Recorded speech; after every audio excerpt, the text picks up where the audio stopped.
Get him! I have a day off.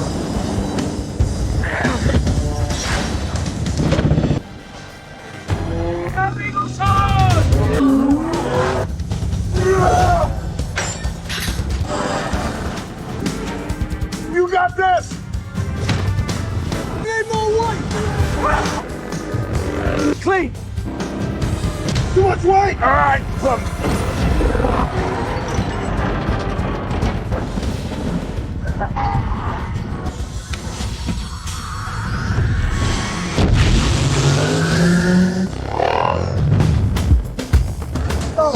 Hang me off a cliff. hands are back online. Let's go, let's go.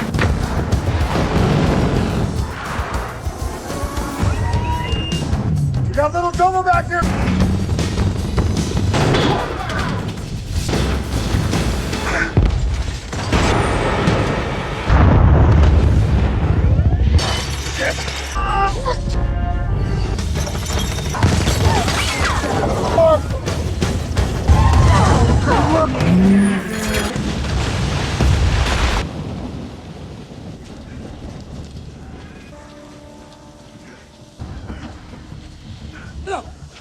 When it hits zero, hey! Yeah, you keep telling yourself that. No. It's bullshit. Well.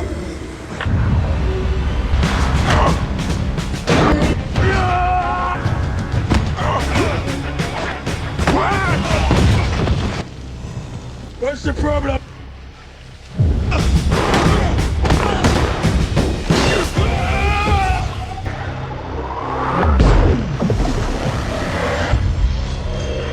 Work together with Plan one. I'll do the same.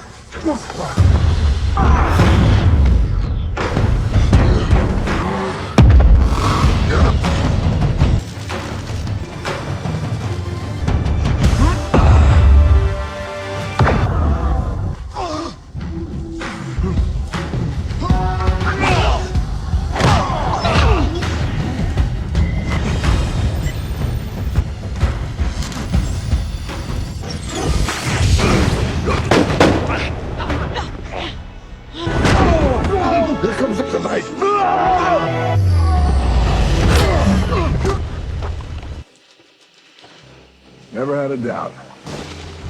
You're my own sister. Now again, come on! One life doesn't mean... You made me kill you once.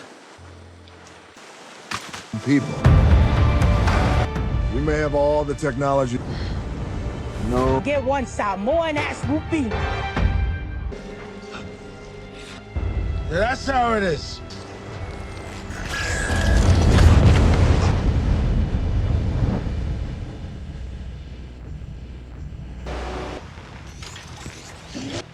But you three, Hobbs.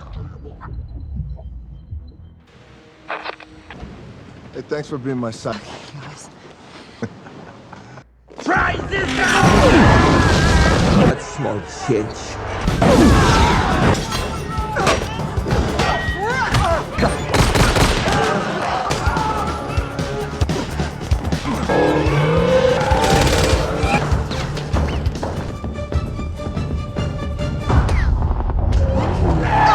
In the second truck.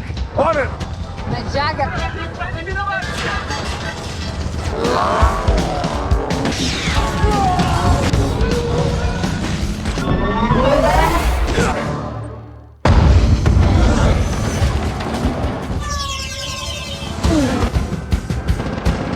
Hold on! Richard.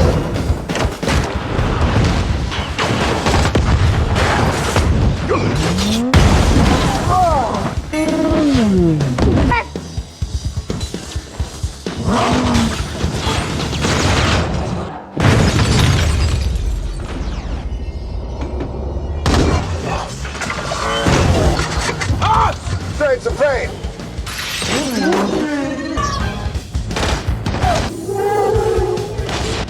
Huh? Crossman.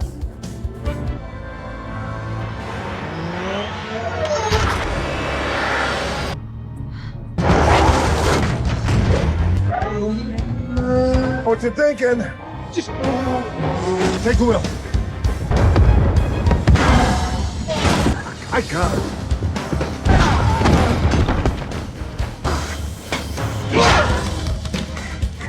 That was strong.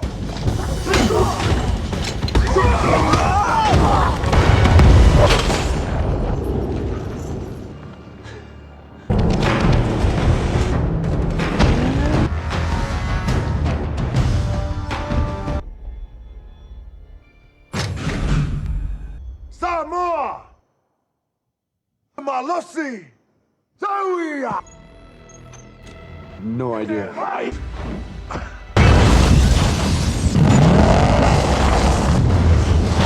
Hey, come on!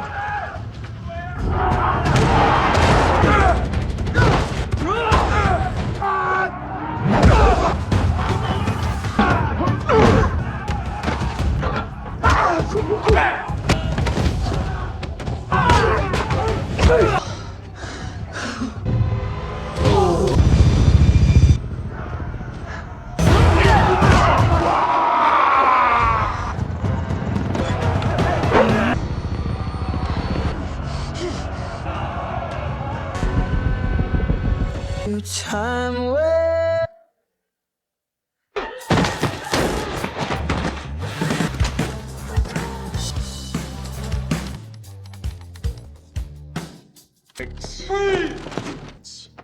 No!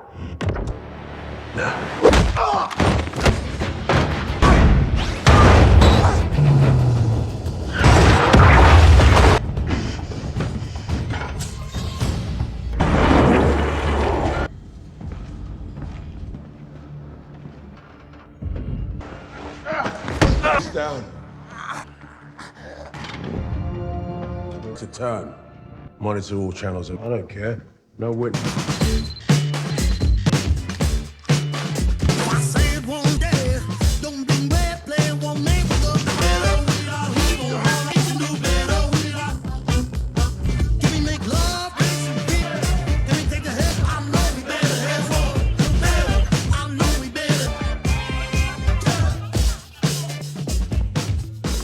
Cold can of whoop.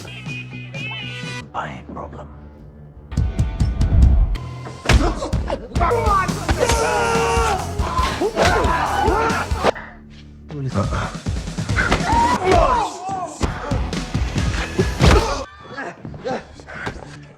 Thank you very much. You mean answer I don't like. Action block. Sauce. Like you. You're gonna Virus. No! Team stole the deadly virus. I know you heard of I'm incomparable now. California like this. Next level, next level. La la la. Back in motto, that's my motto. You ain't seen the level. They all out, check it out, check it out. Well, it all depends on what happens. Do this or not. You want me to freeze? Seem like a smart woman. I am.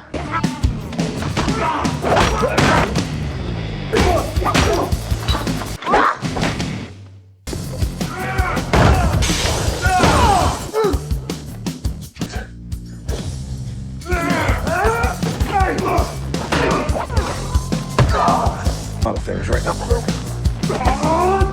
It's more like a nightmare. So.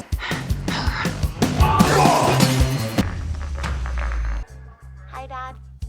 Because you've seen. She's actually quite annoying. Where'd you hear that from? All right, zero count.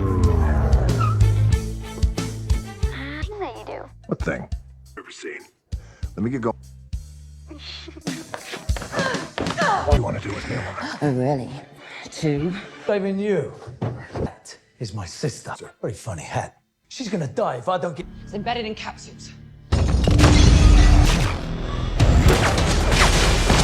Bag the asset.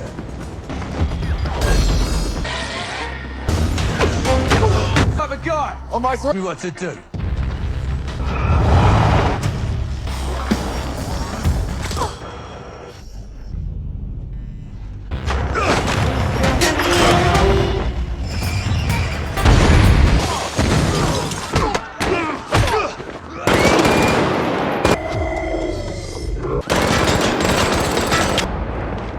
Who I am. Yeah. Actually, it was 3 bullets. You could have had all this, my friend. Friend.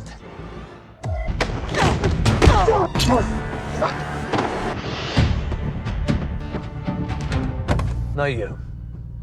Just the guy. Hey. What the hell did you do? Bad side, I got a monkey on my... I never win any way that I can.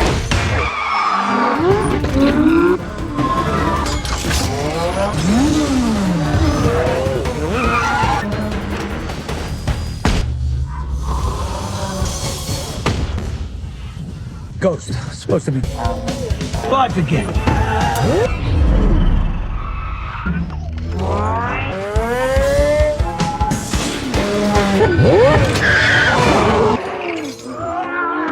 Hey guys! Today we're diving headfirst into the adrenaline-fueled, insult-laden, utterly chaotic world of Fast and Furious presents Hobbs and Shaw.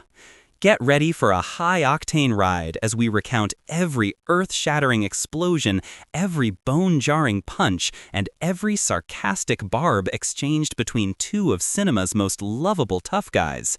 This spin-off cranks the absurdity to 11, delivering pure, unadulterated blockbuster fun with a side of family drama. If you liked this sneak peek, hit the like button and subscribe. It's the best way to support the channel and let me know you want more. The story kicks off with a crackle of static and the ominous glow of night vision. We're in London, specifically a top-secret MI6 facility, where a team of elite agents is attempting to retrieve a devastating synthetic virus, a programmable superpathogen called Snowflake. The air is thick with tension, the hushed whispers of the agents barely audible over the hum of equipment. Suddenly, the silence is shattered by the thrum of a futuristic motorcycle, its sleek black chassis cutting through the night. This isn't just any motorcycle. It's being ridden by Brixton Lore, an ex-MI6 agent presumed dead, now a cybernetically enhanced super soldier working for a mysterious organization known as Eton. He moves with an unnatural speed, his movements fluid yet impossibly precise, like a human-machine hybrid.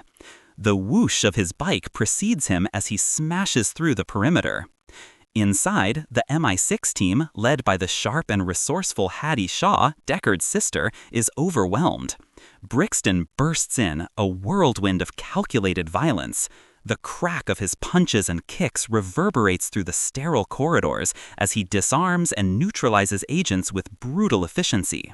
His eyes, eerily glowing, track every movement. He's got an almost prescient ability to predict attacks thanks to his cybernetic implants. Enhanced with genetic engineering and cybernetic implants, he growls, his voice a low rumble. I am the future of human evolution.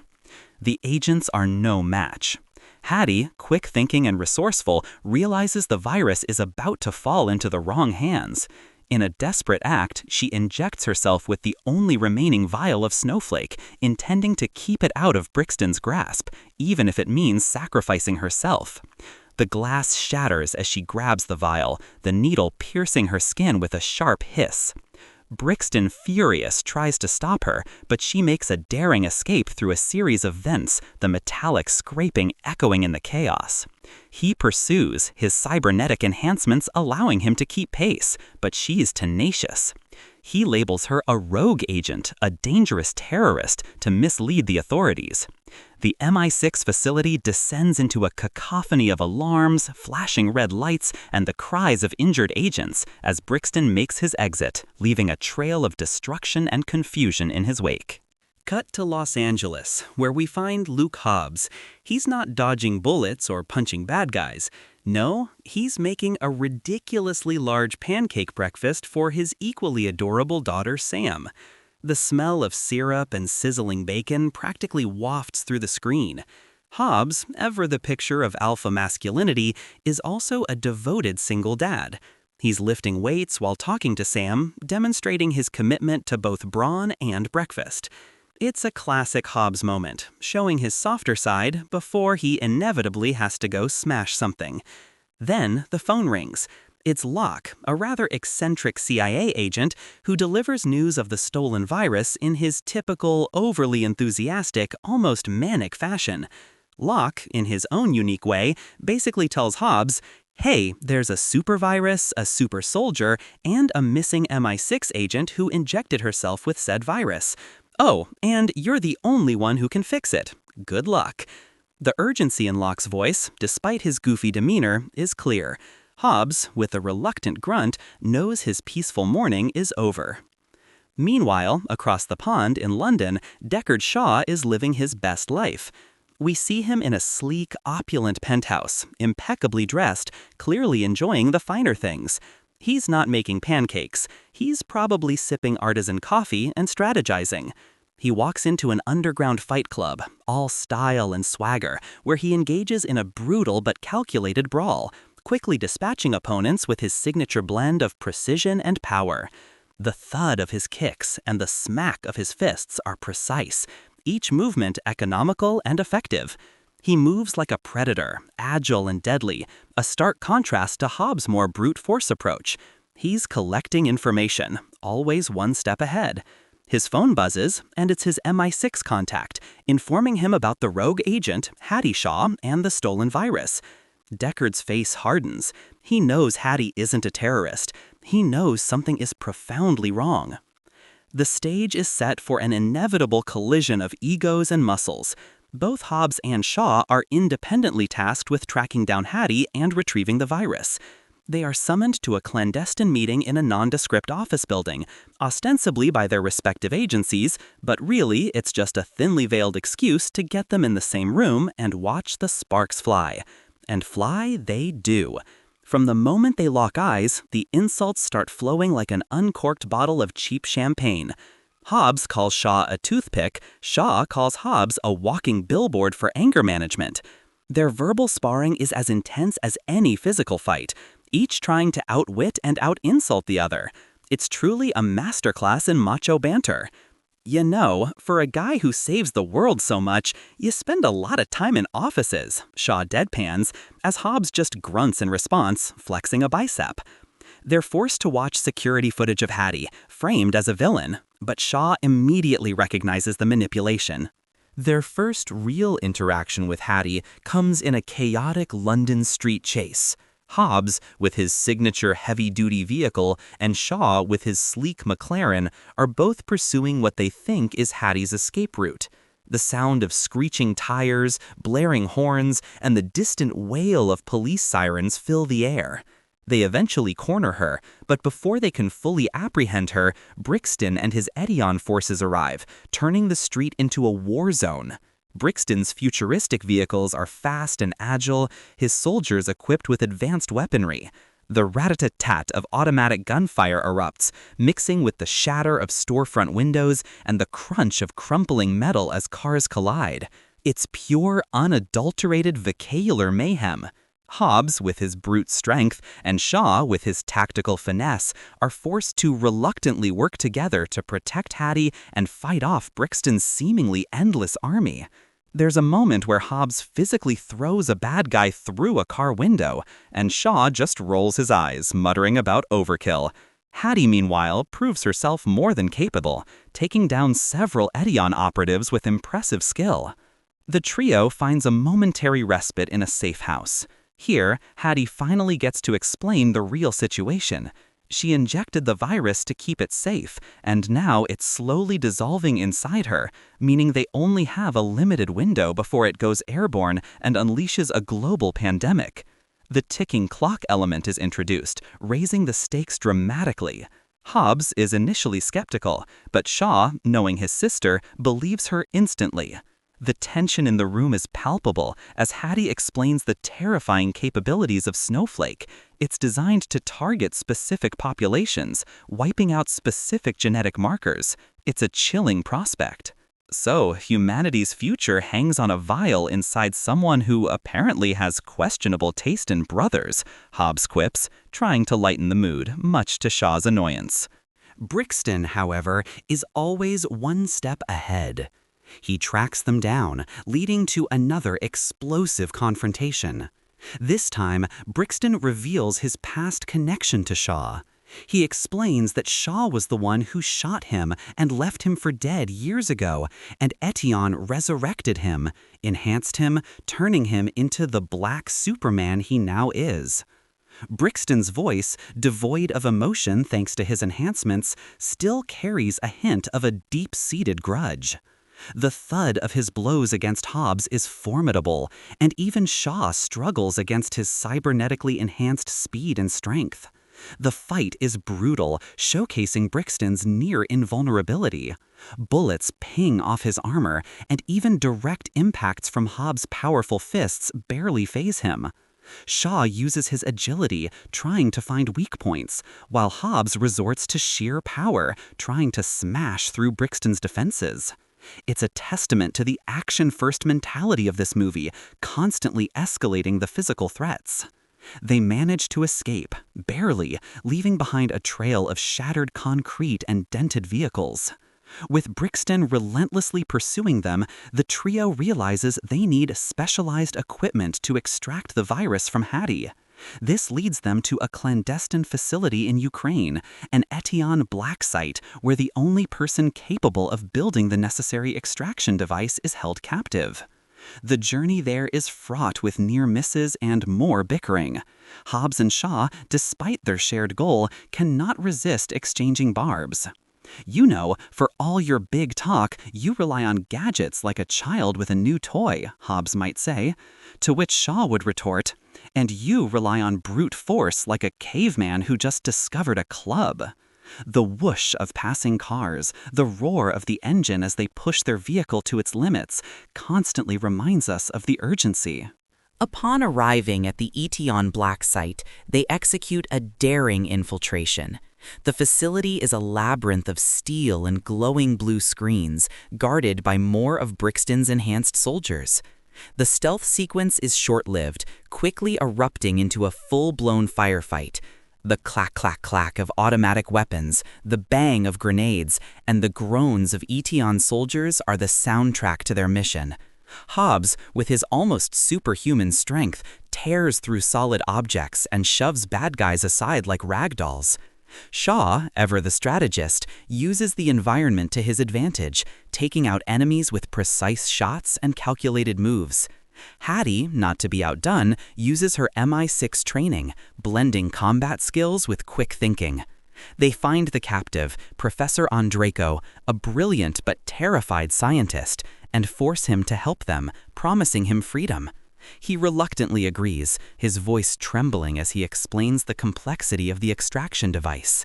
He tells them they'll need a specific component, which, naturally, is located in another heavily guarded Etion facility in Russia. Because why make it easy, right? Oh, fantastic. Another trip to a place where the sun rarely shines and the vodka flows like tears, Shaw sighs dramatically. The Russian facility is even more heavily fortified. This is where we get some truly over-the-top action sequences. They need a specific Etion decryption device to access the main server and retrieve the component. Hobbs crashes a heavy-duty truck through the main gates, the screech of metal against concrete deafening, creating a diversion. Shaw, meanwhile, infiltrates from another angle, using his stealth skills. Hattie provides crucial support, hacking into security systems and guiding them through the labyrinthine corridors. The facility is a hive of activity, full of Etion scientists and armed guards. A frantic chase ensues, with Hobbs literally driving through walls, the sound of splintering metal and crumbling plaster accompanying his destructive path. Shaw engages in a series of close-quarters combat sequences, his movements almost balletic as he dodges and weaves, incapacitating enemies with swift strikes. The whiz of energy weapons and the thud of bodies hitting the ground are constant. They retrieve the component, but not without another intense confrontation with Brixton, who seems to appear out of thin air. He corners them, his glowing eyes fixed on Hattie. The fight is short but brutal, with Brixton demonstrating his enhanced speed once again, leaving them with just enough time to escape before the entire facility self-destructs around them. The boom of distant explosions signals their narrow escape. With the component in hand, they now face the challenge of finding a safe place to build the extraction device. Andreyko, still very much a bundle of nerves, reveals that Etienne has a global network, and their only hope for truly escaping their reach is to go somewhere completely off-grid. Hobbs, after a moment of contemplation, makes a decision. They'll go to Samoa, his homeland, a place where Etienne's advanced technology won't give them an immediate advantage, a place where he has family. This is a pivotal moment, shifting the narrative from urban espionage to a more personal, primal struggle. Shaw, naturally, is less than thrilled. Samoa? Is that where you learn to communicate using just grunts and flexing? He jabs, earning a glare from Hobbs. The arrival in Samoa is a stark contrast to the gleaming skyscrapers of London and the sterile labs of Russia. The lush green landscapes, the sound of crashing waves, and the vibrant local culture provide a refreshing change of pace. Hobbs is reunited with his estranged family, a large, intimidating, but ultimately loving clan who still hold a grudge against him for leaving. His brothers are initially hostile, their voices deep and resonant as they express their anger, but the threat of Etienne and the impending global catastrophe quickly unite them. The scene where Hobbs performs the traditional Samoan sika, a powerful war dance with his brothers, is incredibly impactful. The rhythmic thump of their feet on the earth, the slap of their hands against their bodies, and their roaring chants fill the air with raw power and tradition. It's a display of cultural strength and unity that sets the tone for the final battle. Well, that was surprisingly moving for a man who previously only communicated with his fists, Shaw remarks, clearly impressed despite himself. While Andreyko frantically works on assembling the extraction device, the Hobbs family, along with Shaw and Hattie, prepare for the inevitable showdown. They know Brixton will find them. They devise a plan to neutralize Brixton's advanced technology by taking advantage of Samoa's remote location and the island's unique electromagnetic properties. They craft ingenious, old-school traps, elaborate rope snares, explosive charges hidden in the jungle foliage, and a system to disrupt Etienne's communications and weaponry. It's a brilliant blend of modern tech knowledge and ancient tribal wisdom. The whir of Andreyko's tools mixes with the clink of metal as Hobbs' brothers forge makeshift weapons. "So, we're fighting the future with sticks and good intentions?" Shaw asks, a hint of genuine concern in his voice. The Etienne forces arrive, led by Brixton, in a fleet of advanced vehicles and a formidable attack helicopter.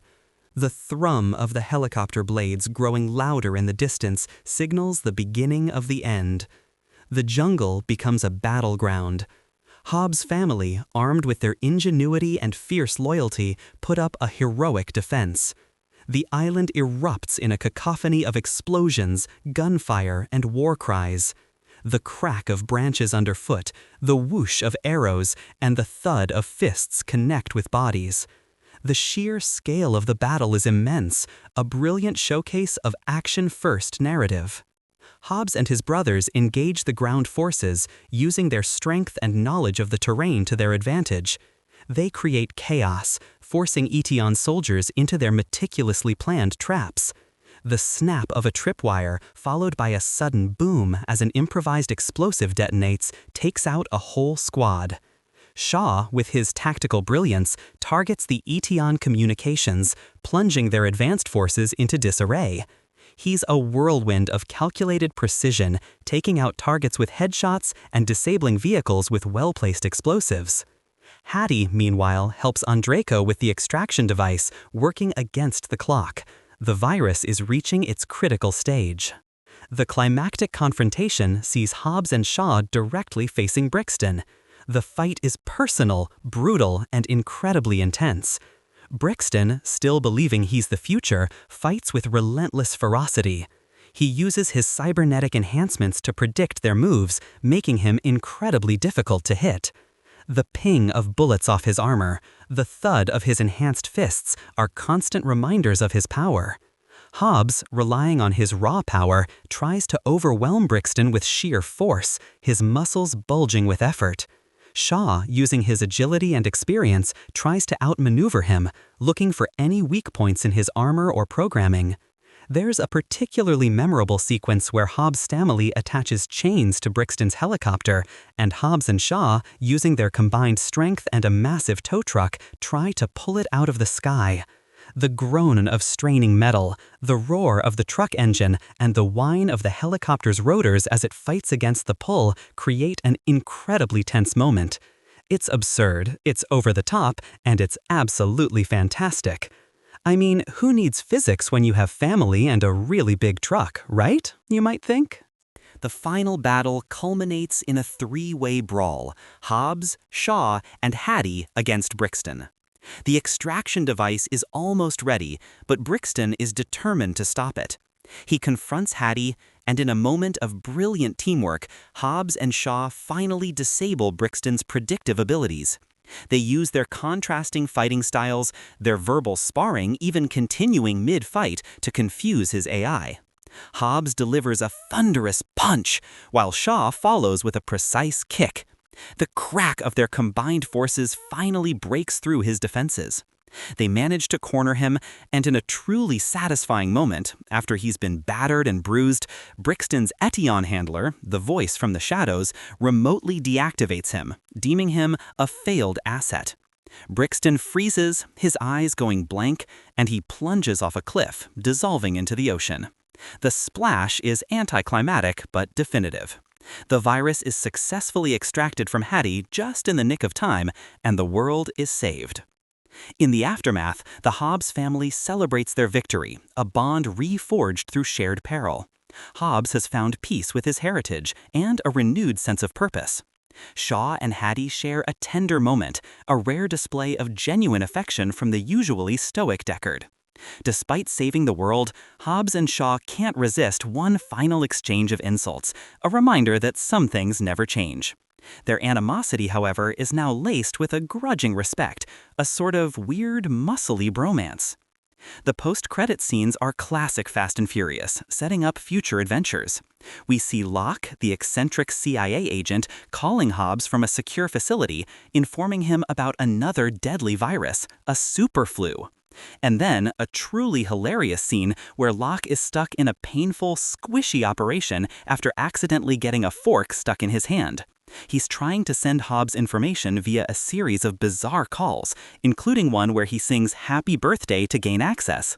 We also get a glimpse of Shaw taking his daughter to meet his mother, Magdalene Shaw, in prison, promising to break her out later, hinting at future family shenanigans. This movie really leans into the idea that family, no matter how dysfunctional or crime-ridden, is everything. As the dust settles and the engines cool, we're left with the image of Hobbs and Shaw, still arguing, still bickering, but united in their shared chaotic mission to protect the world, one insult and one explosion at a time.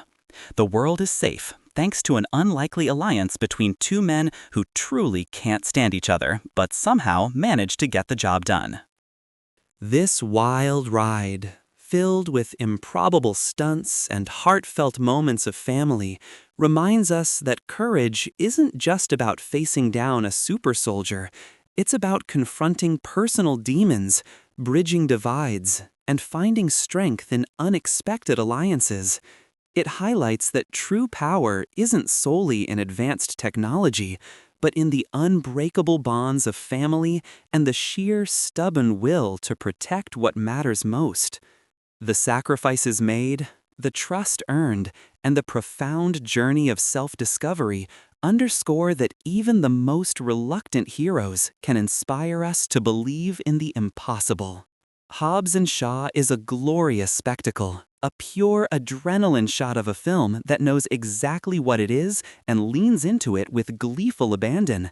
It's a riotous explosion of fun, delivering exactly the kind of larger-than-life action and banter you'd expect from its two charismatic leads, making it a standout entry in the Fast and Furious